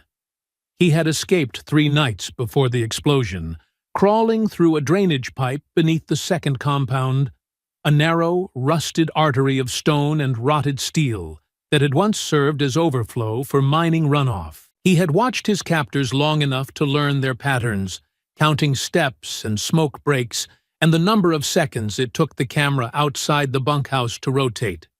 He hadn't waited for rescue because he had been taught not to. His mother hadn't raised him to hope someone would come. She had raised him to be the one who moved when the door cracked open, who remembered every escape path, who never forgot the roots carved into his muscles during sleepless nights on the training field. He stole a key card. He slipped a knife from a distracted guard's belt. He ran. And for days, he ran without aim. Only direction, east, toward the ravines she'd shown him when he was still too young to hold a rifle, but old enough to read the stars. He had nearly collapsed on the 4th night. Exhaustion wrapped around him like a fog, his breath coming in bursts as he leaned against a low ash tree trying to remember which ridge led to the blind cave. And then he saw it, the netting. Draped between 2 boulders, half covered in moss, was a thermal shield Naomi had once shown him how to build. No one else would have known it was there. Not even Marcus. He slipped beneath the canvas and fell forward into the arms of the one person he had never stopped believing in. Naomi didn't speak as he collapsed against her. She only caught him, held him, ran her hands over his back and sides to check for wounds, then wrapped him in the blanket she'd already laid out. She had felt him coming. Somehow, she had always known. That night, while Isaiah slept with his face against her shoulder and his fists still clenched in defense even in rest, Naomi unrolled the folder she had pulled from the last raid. The courier's bag ripped open and stripped of its papers, each document examined until she found what she was looking for. In the lower right corner of a grant funding outline was a familiar logo. Clean, minimal, 3 interlocking arrows surrounding a tree. Forward Futures, a nonprofit, they called it. An agricultural equity initiative designed to revitalize underdeveloped rural communities through strategic stewardship. But the documents told another story. They weren't purchasing land. They were claiming it. Backed by shadow corporations, international funding, and legal protections stacked so high that even a federal audit would take years to penetrate. And the name at the center, the one signing the authorizations and funneling grant money into shell corporations wrapped in green slogans and hollow mission statements, was a name Naomi had seen only once before, across the table from a military contractor during a black site debrief. Dr. Eva Carr, an analyst turned strategist, a clean public image, white gloves and delicate diction. She had never held a rifle, but she had ordered the men who did. And now she was the silent mind behind the entire operation, building a privatized network of farmland clearance disguised as redevelopment. Her compound, listed as a research facility, was nestled 20 miles east of Ridge Hollow, shielded by corporate timberland, protected by mercenaries wearing nonprofit logos stitched to their vests like something benevolent. Naomi folded the papers in the low firelight and tucked them back into the waterproof pouch beneath her coat. It wasn't enough to stop the gang. She would have to end its heart, and Eva Carr was its pulse. The storm rolled in quietly over the ridge, low clouds stretching long and flat across the timberline, diffusing the moonlight into a cold, silver haze that wrapped the world in shadows. Naomi moved beneath it, like she belonged to the dark. Her steps measured, her gear silent, her breath steady enough to disappear into the rhythm of the wind. Isaiah remained behind, hidden with Marcus and the newly fortified group in the southern ravine, unaware of where she was going or how far she intended to go. She had told no one what she planned. This wasn't a team mission. It wasn't a siege. It was a reckoning. The compound that housed Forward Future's so-called research operations, stood like a scar across the tree line. Three low-slung buildings of modern steel and glass, nestled between artificial berms and lined with a security fence that disguised itself with climbing ivy and motion-triggered floodlights. To the outside eye, it looked like a reforestation lab, the kind of place that grew seedlings and hosted interns with grant money and idealistic slogans. But Naomi had seen the blueprints, and she knew how to read between lines meant to deceive. Behind that glass was a military-grade fortress. Every corner of the structure had been reinforced. Every exit was either guarded or alarmed. This was not a research site. It was a command center. She entered from beneath. A drainage culvert extended from the southern slope, half buried in rock and barely wide enough to crawl through, but it gave her an access point outside the motion sensor's primary radius.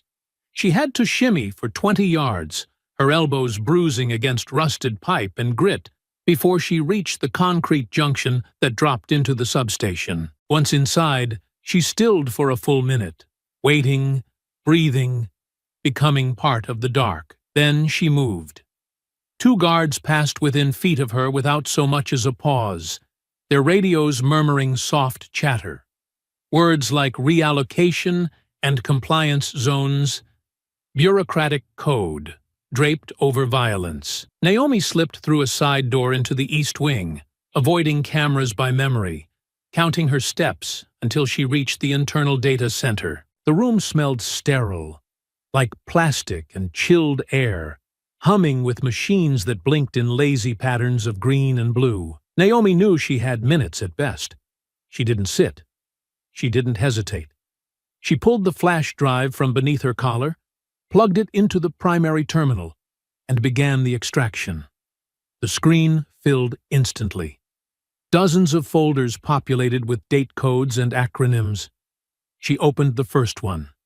Images appeared. Aerial surveillance of black-owned farms.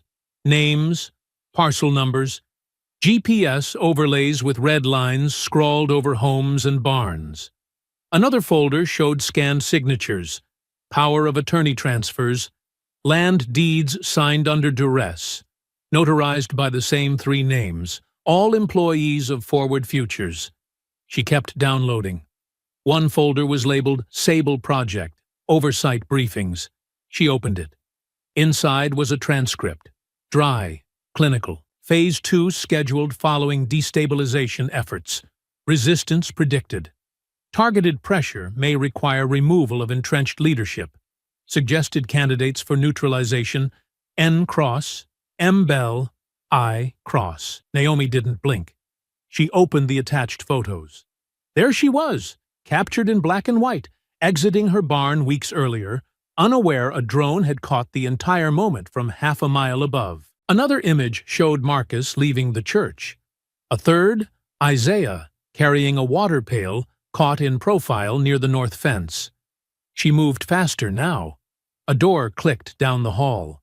She unplugged the drive and slipped it into the lining of her glove just as the lights dimmed for power rerouting.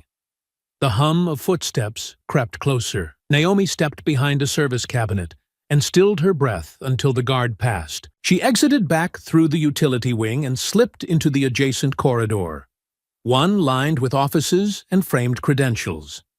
And that's where she saw it. A glass door etched with the name Dr. Eva Carr, Executive Director. The office beyond was quiet, softly lit, decorated with potted plants and photographs that looked hand-picked to seem unthreatening. Eva smiling at a ribbon cutting, Eva shaking hands with a state senator, Eva surrounded by school children holding saplings. But Naomi moved straight to the back wall, where a filing cabinet had been left half open. Her fingers found the marked folders and flipped until a name stopped her cold. Commander Aaron Cross, status, KIA. She pulled the folder. Inside were pages marked Classified, Defense Consulting Review. The seal belonged to a contractor Naomi had worked with once overseas. It detailed a drone strike, coded as collateral damage, targeted in Kandahar province, meant to eliminate a high-value insurgent, but the coordinates had shifted mid-flight. The drone had struck too early, too low. Civilian casualties, no accountability. The mission lead was listed clearly. Car, Ava, clearance Tier 4.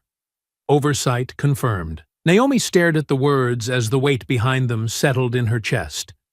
This was the woman who had killed her husband, and erased it with a keystroke. And now, Naomi knew. The fire in her lungs didn't burn with rage. It burned with clarity. She slipped the folder into her satchel and turned toward the exit, her steps as silent as the breath she no longer allowed herself to release. The war hadn't changed, but the target had. Naomi closed the folder with a controlled motion, pressing her gloved fingertips to the edge of the paper before sliding it deep into the base of her satchel, anchoring it beneath the flash drive she had extracted from the data center and the small, dense pouch that contained 2 charges she had packed, not out of habit, but with a very specific outcome in mind. There was no tremble in her hands, no hesitation in her breath, only a quiet sharpening of her focus, the kind that came from clarity earned through loss. She had long suspected that Aaron's death had not been as surgical as the official report claimed, had buried her doubts beneath layers of discipline and duty, refusing to let grief compromise mission readiness. But now, with Ava Carr's name printed clean across the declassified file in her possession, there was no ambiguity left. The war Naomi had been fighting to protect her home had just merged with the war she had tried for years to forget. There was no alarm yet, only the quiet buzz of power flowing through walls that hummed with expensive insulation and the faint clicking of climate control systems working to keep the building silent and sterile. Naomi turned from the office with precise steps, her eyes adjusting to the corridor beyond, her boots finding purchase on polished floors that reflected none of the violence about to unfold. She had mapped her exit in advance, memorized it the way she would memorize an enemy's weapons loadout, and she moved with the kind of silent confidence that made her disappear before anyone realized she had passed. But by the time she rounded the corner toward the auxiliary stairwell, she heard the change. The clipped rhythm of guards' boots striking tile with too much urgency to be routine, and the low murmur of radio chatter turning tight and rapid, as if someone had noticed a door left ajar, or a drawer left rifled through. She kept moving, faster now but without panic, her body coiled like a wire drawn to the breaking point. Her hand reached into her coat, fingers curling around the cold weight of a flash charge, which she cracked against her palm and tossed gently over her shoulder as she ducked into the next hall. The detonation was lightless, a burst of noise and shock designed not to wound but to confuse, and as the concussion echoed through the corridor, Naomi dropped to one knee, turned, and fired 2 rounds from her suppressed sidearm, each one precise, each one landing with surgical intent. The first tore through the shoulder of a guard reaching for his rifle, knocking him back into the wall, while the second cut across the thigh of the man next to him, dropping him to the ground with a cry choked off mid-sound. She didn't stop to watch them fall. She moved again, cutting down a side passage and slipping through the stairwell door just as it opened from the other side. The man who stepped through had no time to react. Naomi drove her shoulder into his center mass, using his momentum to lift him off the ground and slam him against the railing. As he gasped for air, she swept his legs with a tight arc of her knee, letting his body crumple before delivering a controlled blow to the back of his head that ended the encounter in silence. His partner, who came through the doorway just a beat too late, raised his weapon in a panic, but Naomi moved first, striking the barrel upward, disarming him in one fluid motion and bringing the edge of her elbow across his temple hard enough to drop him without a second breath. She descended the stairwell in long strides, landing at the sub-level corridor as the compound security system finally shifted. The lights above her changed from steady white to pulsing amber, and a thin alarm began to pulse, a distant, mechanical tone that wasn't quite panic yet, but was gathering strength with each cycle. They didn't know where she was, but they knew someone was here. She calculated how long that uncertainty would last. Less than a minute. She sprinted across the sublevel, reaching the culvert gate just as the facility's lockdown sequence began to close the outer exits. The gate dropped fast, but Naomi dropped faster, sliding beneath the steel frame just as it slammed into place behind her. Cutting off the corridor in a burst of reinforced metal and sparking dust, the shock reverberated through her bones. But she didn't stop. She crawled through the culvert, her hands clawing forward, her shoulders brushing the narrow walls of the tunnel, each foot dragging grit and steel shavings as she pushed toward the tree line beyond. When the first bullet struck the tunnel's exterior with a ringing snap, she knew they had reached the outer cameras.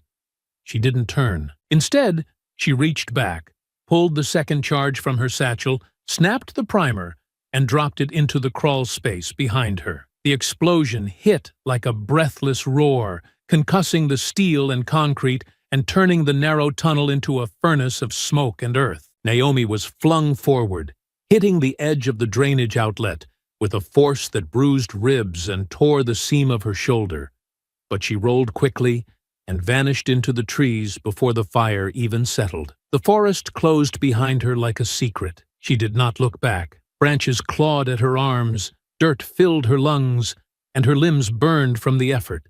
But she moved with the focus of a woman who had trained for this her entire life. She ran until the lights disappeared and the sounds of pursuit died behind her. She didn't slow until the world narrowed into silence again, and the compound sat buried behind a wall of forest and stone. Only then, when the night had swallowed the last trace of her passage, did she drop to her knees behind the roots of a fallen pine and pull the satchel open with shaking hands.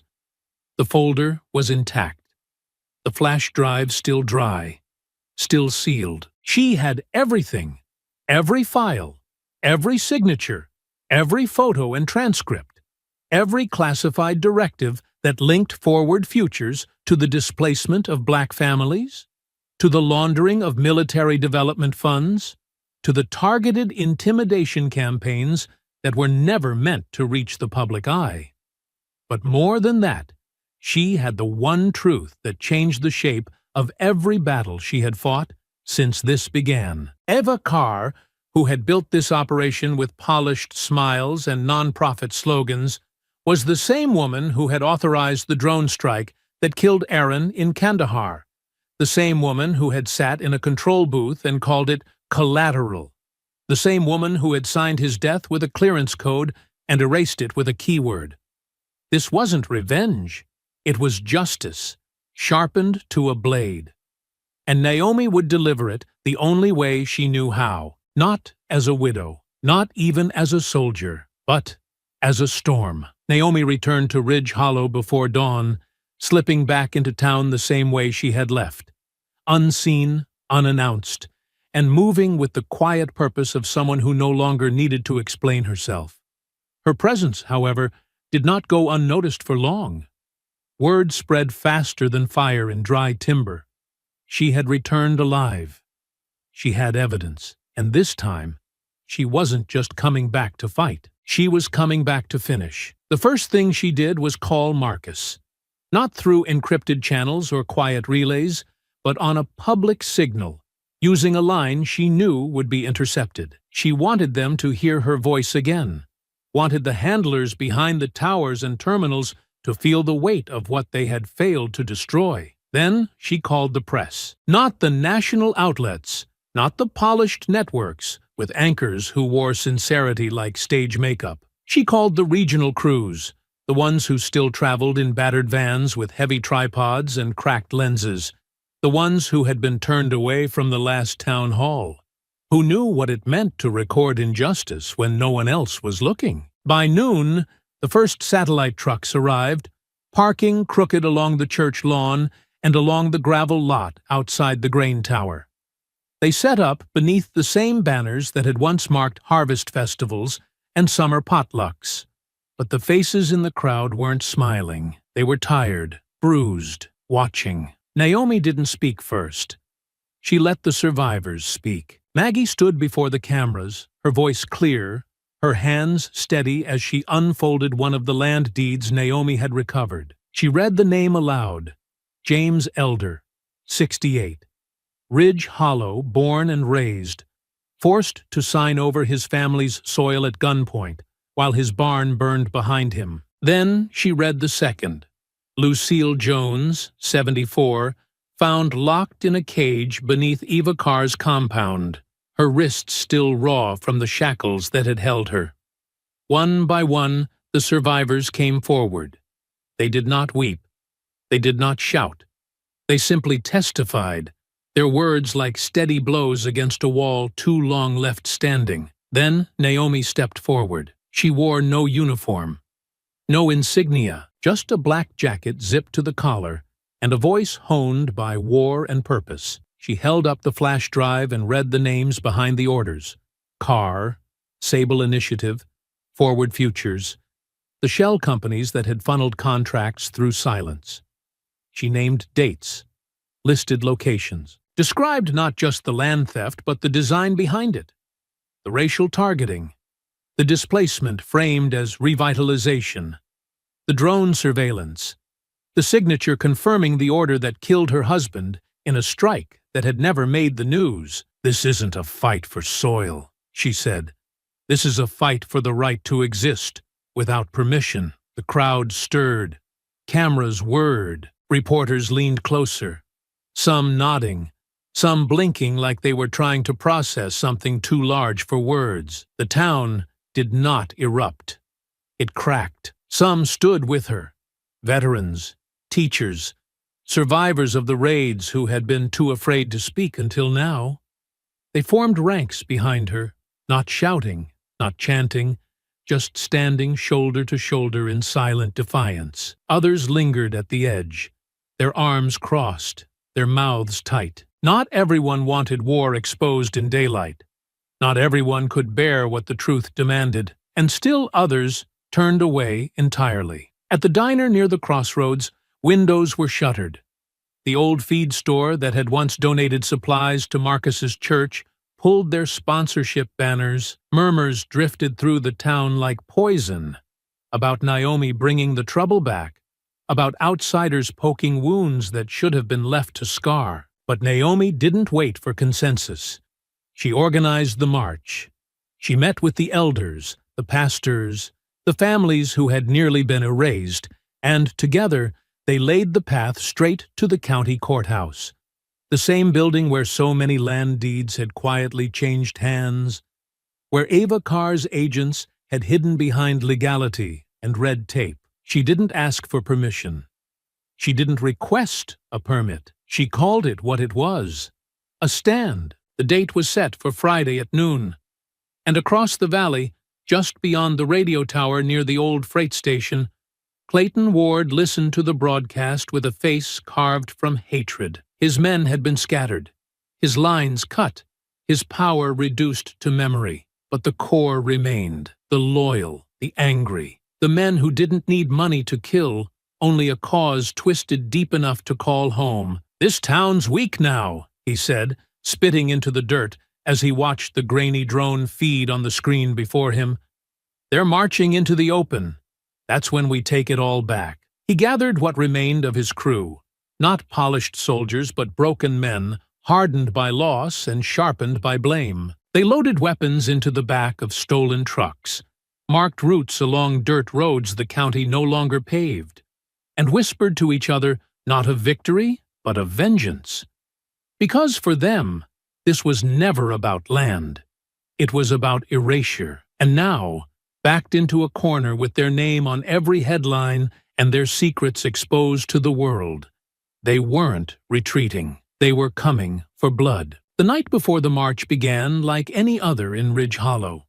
Quiet, cool, wrapped in the stillness that only came when a town had emptied itself of secrets and was waiting for the consequences. The sun fell behind the tree line in slow, deliberate strokes, painting the fields in copper and rust, until only shadows remained. Porch lights flickered on.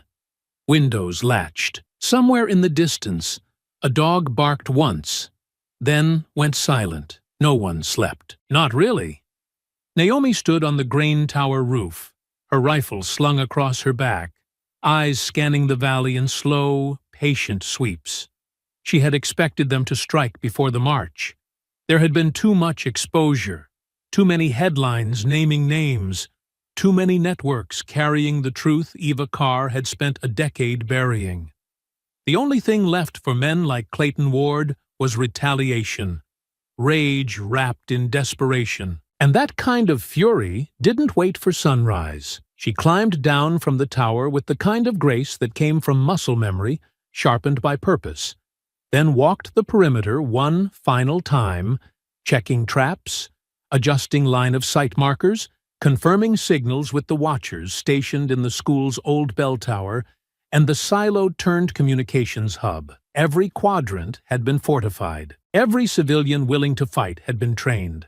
Not in fantasy, not in bravado, but in practical, efficient defense. Naomi hadn't taught them how to win.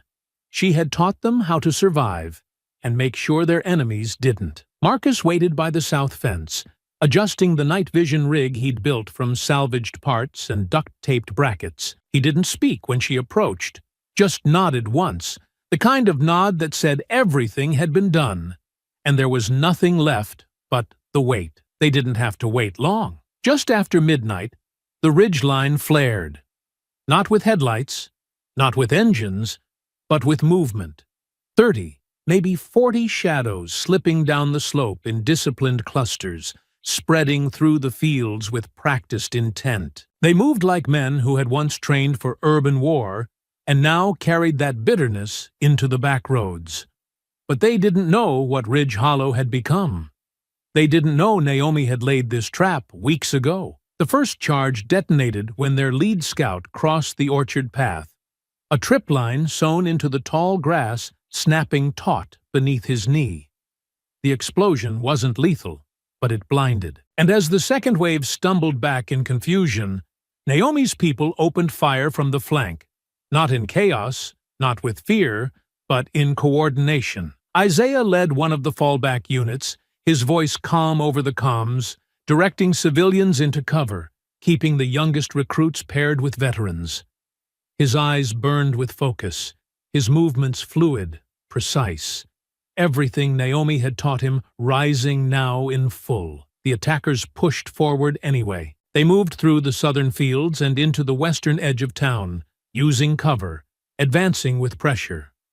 But Naomi had mined the alleyway behind the diner, had reinforced the church wall with steel core barriers hidden behind plywood, had rigged the school bus parked near the crossroads to release a smoke screen that split the field of fire and funneled the gang right into the open. The firefight that followed was brutal, sharp, tactical. No one shouted.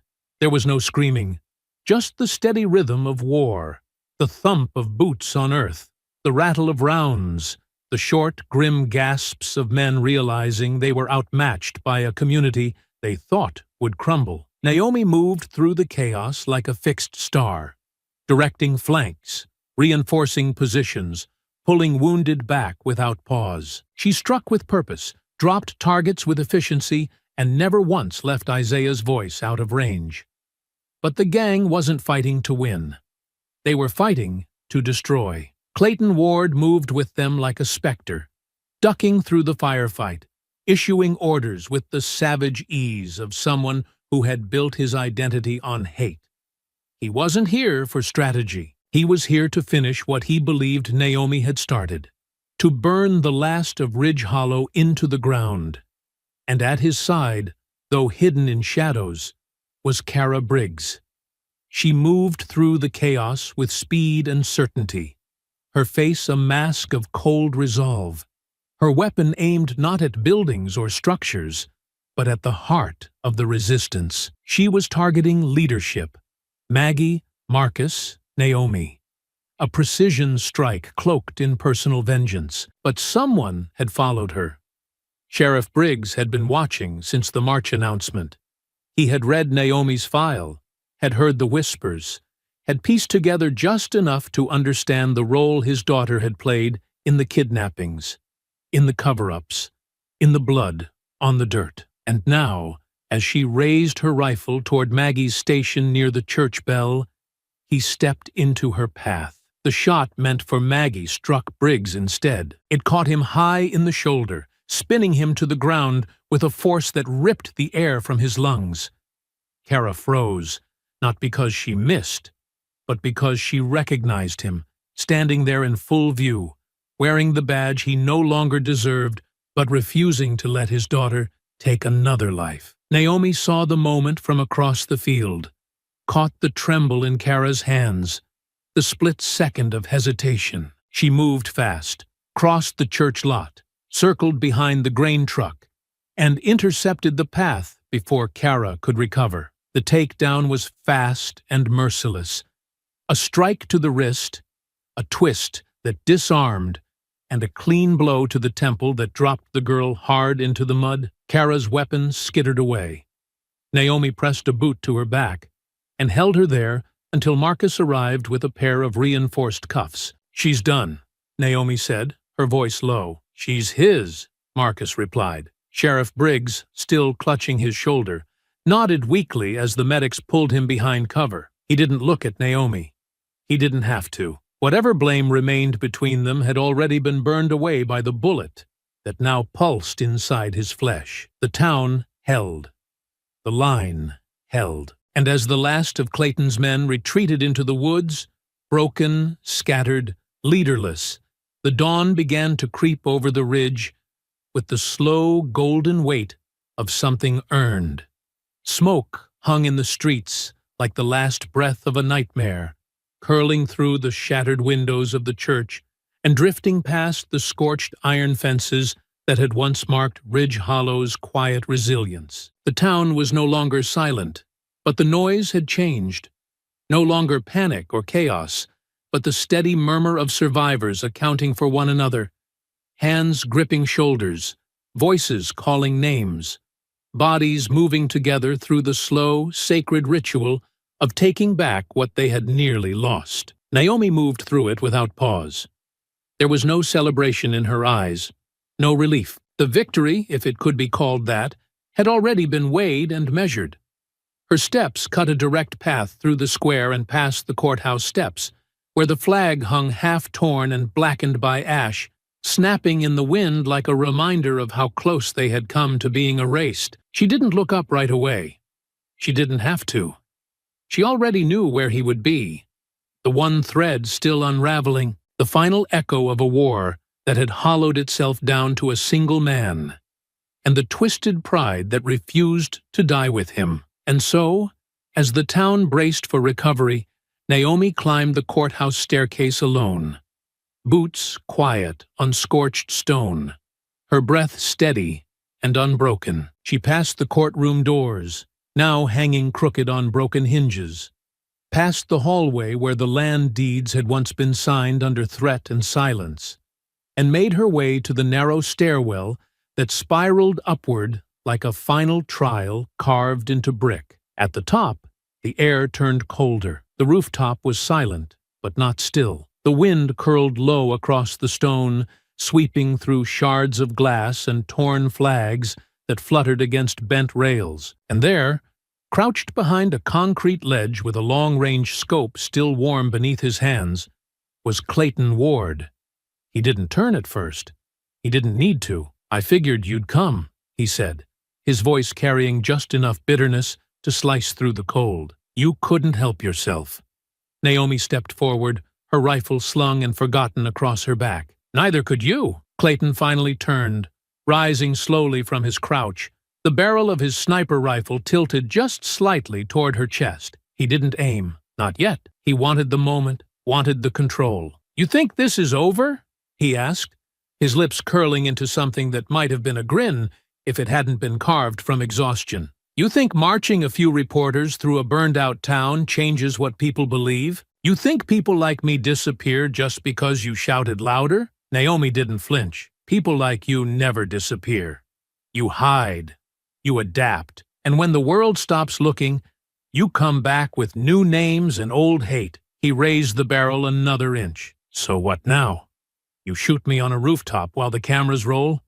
Make me your warning?" She took another step closer, her voice quiet, steady. "You lost the moment you saw us as prey." The words struck like a slow-burning fuse, and he reacted, not with rage, not with confusion, but with a measured, ruthless lunge that came from muscle memory and battlefield instinct. The rifle snapped up, but Naomi had already read the movement in his stance, already seen the shift in his shoulders, the tension in his left hand.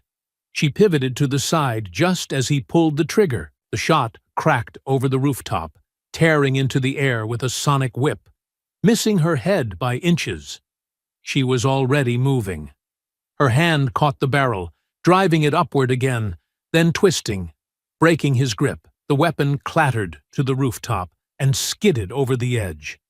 Clayton surged forward, tackling her against the base of the courthouse dome, his weight slamming into her ribs, his knee pressing for control. But Naomi had been in worse holds, under worse skies, against stronger men. She rotated into the strike, twisted her hips beneath his grip, and rolled him hard onto his back with a fluid snap that drove the breath from his lungs.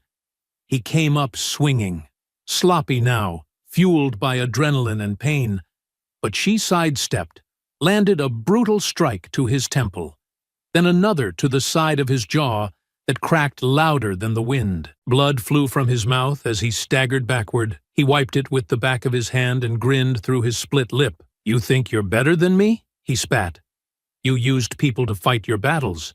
You hid behind their grief." Naomi's voice stayed low, steady. "No, I trained them to fight, because I believed they were worth protecting. And they stood, because they knew what they were defending. You were always just attacking shadows." Clayton roared, lunging again, but this time his footing faltered on the blood-slick stone beneath him, and Naomi caught him mid-stride, drove her elbow into his chest, and dropped him with a leg sweep so precise it folded him to the ground like dead weight. "You were always just attacking shadows." Clayton roared, lunging again, but this time his footing faltered on the blood-slick stone beneath him, and Naomi caught him mid-stride, drove her elbow into his chest, and dropped him with a leg sweep so precise it folded him to the ground like dead weight. Before he could rise, she mounted him, pinned his arm, and with one brutal, final motion, dislocated his shoulder and pressed his face into the cold stone with the heel of her hand. Clayton gasped, his limbs twitching beneath her weight, his chest rising with fury that no longer had anywhere to go. His body had been broken. His name, his network, his entire cause, dismantled by the very people he thought too weak, too disorganized, too frightened to matter. Naomi didn't kill him. She didn't need to.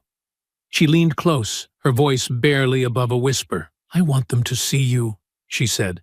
"See what's left of all that hate when it has nothing left to feed on." He didn't respond. Couldn't. Blood pooled at the corner of his mouth. His limbs trembled beneath her, not from fear, but from the slow realization that it was over. And he had lost, not in glory, not in sacrifice, but in silence, in defeat, in exposure. Naomi rose without a word, turning from the wreckage of the man who had terrorized her town, scarred her people, tried to erase her family's name from the earth. She didn't look back as Marcus climbed the stairs with a medic in tow, didn't pause as Isaiah approached from the far ledge, rifle lowered but ready. The rooftop didn't echo with cheers or cries. It echoed with the soft, heavy truth of an end. And Naomi walked away from it, not in triumph, not with fanfare, but with the gravity of someone who understood that the war was never just about bullets or bodies. It was about who stayed standing when the smoke cleared. It was about what they chose to build after the fire, and whether the silence that followed would be one of peace or of erasure. She descended the courthouse steps just as the morning sun broke fully over Ridge Hollow, the light warm against her shoulders. the sky clear in a way it hadn't been in weeks. Around her, the townspeople moved slowly, tending to the wounded, retrieving supplies, gathering in quiet circles not to grieve, but to begin. The worst had passed. The enemy had been beaten back. But the work ahead, Naomi knew, was just beginning. She gave no speech. She gave no orders. She handed the flash drive to a reporter who had refused to leave when the cameras went dark. The same woman who had slept in her van behind the church for 3 nights just to capture the truth the networks wouldn't touch until it became too loud to ignore. "I don't want a headline," Naomi said as she placed the drive into the woman's hand. "I want the truth." Within 24 hours, it was no longer just Ridge Hollow that was watching. The story spread like wildfire, not the edited, half-sanitized version that often diluted black pain into digestible bites, but the raw footage, the names, the land deeds, the video stills of families imprisoned underground, the voice recordings of Eva Carr authorizing payments to contractors and militia cells. Her voice clipped and calm as she discussed containment parameters and asset removal strategies, like they were nothing more than budgetary notes. The FBI moved faster than anyone expected. Arrest warrants were issued across 4 states.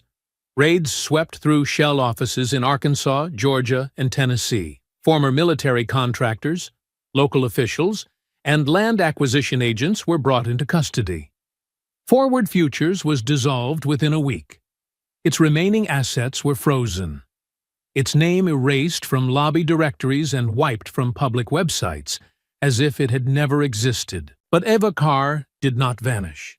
She was arrested at a private airfield north of Nashville, found seated in the back of a black SUV, still wearing the clean blazer she had worn in every public appearance since her rise to influence. Her hands were cuffed without resistance. Her eyes never once met the agents surrounding her. She didn't need to ask why. She already knew who had done it. Her arraignment was broadcast live. Naomi sat in the gallery. She wore a black dress coat, her hair pulled back, her face unreadable. She did not flinch as the charges were read aloud. Domestic terrorism, conspiracy to commit targeted land seizure, fraudulent transfer of property, abuse of federal redevelopment funds, and accessory to unlawful detainment and torture. Each count landed like a cold bell in a silent church. Eva Carr never looked back toward the seats.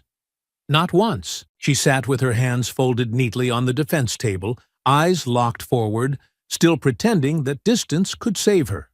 But Naomi was not there to watch her break. She was there to finish what had been started. When it came time to testify, Naomi stepped into the witness stand without hesitation. She was addressed as Ms. Cross, but her presence said more than a name. She didn't testify as a victim. She didn't describe herself as a survivor. She stood as a soldier, an American defending her homeland not in a foreign theater, but in the soil her family had worked for generations, in the fences her son had rebuilt, in the church her neighbors had defended with kitchen knives and courage. "I didn't go to war," she said. "War came to me." There was no applause, only stillness. A judge who stopped writing mid-sentence. A jury that did not blink. And across the country, screens flickered in living rooms and gas station diners and office lobbies, broadcasting the image of a woman who had refused to disappear, who had answered cruelty not with vengeance, but with precision. Eva Carr was found guilty on all counts. Her sentence was sealed and sent to federal records, but Naomi did not read the details. She had no interest in how many years the walls would hold her. Her interest was in what happened outside them, because Ridge Hollow had survived. And now, finally, it could begin to live. The fields were cleared in late spring. Marcus led a planting initiative through the town square, turning the burned-out lot behind the feed store into a community garden. Isaiah, taller now, steadier, helped build the new training outpost near the grain tower, where younger kids practiced perimeter drills in the afternoons, not because they feared another war, but because they had inherited the discipline, to protect what they loved. Maggie reopened the clinic. Sheriff Briggs resigned quietly. The weight of his choices carried not in words, but in the way he tended the church lawn every Sunday morning without fail. And Naomi? She rebuilt the farmhouse, slowly, deliberately, with her own hands. She never used contractors, never left the land. Every nail, every beam, every inch of it was laid with purpose. She planted herbs outside the kitchen window. She wired motion sensors into the barn. She kept a rifle in the study, locked in the same case her husband once carried across oceans. But more than anything, she stayed, because staying, in the end, was the revolution. The land breathed again. It was not immediate, not dramatic, and not without scars, but the air shifted all the same. The silence that had once carried threat now carried peace, fragile and flickering, but real. Ridge Hollow had not forgotten what it endured. The walls still bore bullet marks. The trees still leaned uneven, where flames had licked their trunks. The town didn't pretend nothing had happened, but it stood. And for the first time in a long time, it stood without fear. Justice had not come easy, and it had not come clean. There were still hearings underway in 3 counties, still slow-moving restitution claims caught in legal tangles, still gaps in records that would never be filled. But the machinery of silence that had once turned oppression into paperwork had finally been dismantled. Families returned to their homes. Deeds were restored. The cages beneath Forward Future's compound were sealed and torn down, every inch of them exposed to the public in photos, in court exhibits, in testimony given beneath oath and memory. And through it all, Naomi remained, not as a leader issuing orders, not as a symbol standing on stages, but as a constant presence, a quiet sentinel who had shown her people not just how to fight, but how to endure and how to begin again without surrendering what made them whole. She walked the perimeter every morning, the same path she had once used to check the fence line during the darkest weeks of siege. Now, the same route passed through replanted cornfields and gardens blooming behind the rebuilt church. Isaiah sometimes walked beside her, taller than he had been, more silent than before, but strong in ways that weren't just physical. He had been changed, yes, but not broken. They visited Aaron's grave on a morning with no wind, the sky still soft with mist that hadn't yet burned off the hills. Naomi stood with her son beside the stone marker, her fingers brushing the edge of the granite as if tracing the letters for the first time, though she knew them by heart. She said nothing for a long while. Neither did Isaiah. The air between them carried too much to name. Loss, yes, but also survival, and the quiet acknowledgement that everything they had built, everything they had saved, had come from a strength that no one outside their soil had ever been able to measure. "I kept my promise," she finally said, her voice low and even. "I brought him home." Isaiah nodded once, not needing to ask who she meant. They stood there a little longer, watching the sun rise over the fields Aaron had once dreamed of cultivating in peace, before turning back toward the farmhouse that now stood rebuilt, solid and waiting, its roof gleaming with new metal beneath the light. The land was safe, the community had endured, and Naomi Cross, once a name buried in covert missions and erased files, once the woman they thought could be pushed, broken, erased, had become something more. Not just a soldier, not just a mother, not even just a survivor. She had become a legend. The kind of legend whispered in the wake of fire, carried in the strength of rebuilt walls, etched into the silence of mornings that no longer feared what would come with the night. She did not ask to be remembered, but she would be, not because of how she fought, but because she stayed, because she refused to leave, because she made sure none of them ever had to again. I hope you enjoyed that story. Please share it with your friends and subscribe so that you do not miss out on the next one. In the meantime, I have handpicked 2 stories for you that I think you will enjoy. Have a great day.